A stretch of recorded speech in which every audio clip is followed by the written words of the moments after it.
Good morning, y'all. Today is Friday. I don't know again what week it is, but we are still in May.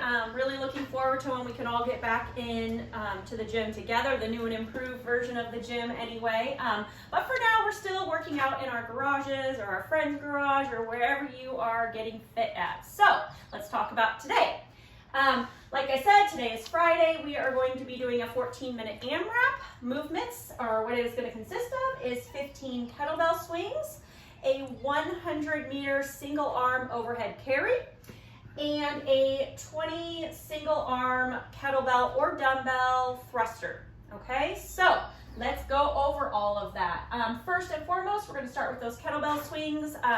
If you are using a kettlebell or a dumbbell today, you're taking that bell all the way up overhead.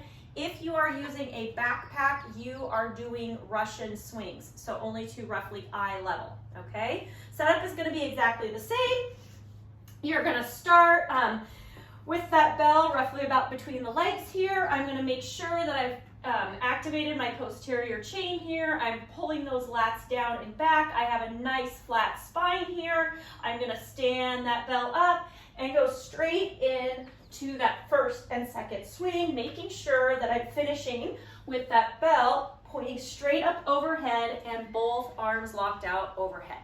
All right.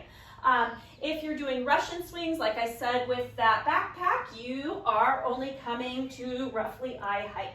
Okay. All right. Things to think about when doing those. Remember, we're keeping our chest up during this movement. We are not letting it cave at all. And we are only bringing those hips back far enough to allow that kettlebell to swing through the legs. Okay. Making sure we're not squatting down at all through that movement. All right.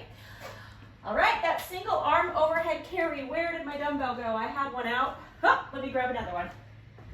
Okay. So you'll need to get that dumbbell up off the ground. So to get it in that front rack position, you'll then get it up overhead. Remember, anytime we're carrying a weight or have any weight overhead for that matter, we need to make sure that arm is locked out, okay? We also want to keep it as close to the head as possible here, and we want to make sure we have a nice active shoulder. So I'm pressing up on that bell, okay? And we're just going to walk with it. You're going to go 50 meters on the right, and then 50 meters on the left. So switching halfway, okay? That covers that. All right, let's talk about those thrusters. So again, you're using a kettlebell or a dumbbell for these. You're gonna do 10 on the right, and then you will do 10 on the left, okay? Same thing, you're gonna need to get that bell up in that front rack position. First one, you're welcome to go into a cluster.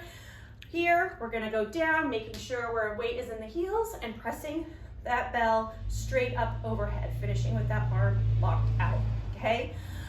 Things that I will see in this that we want to avoid is turning that thruster into two separate movements. So remember, it is one fluid movement, okay? We're going from the ground straight up overhead. We are not going from the ground squatting and then pressing it up overhead, okay? We want to make sure we're using one solid fluid movement for that, okay? All right, so let's go ahead and get fit. I am excited to see how well you guys do on this, and I'll see you mañana.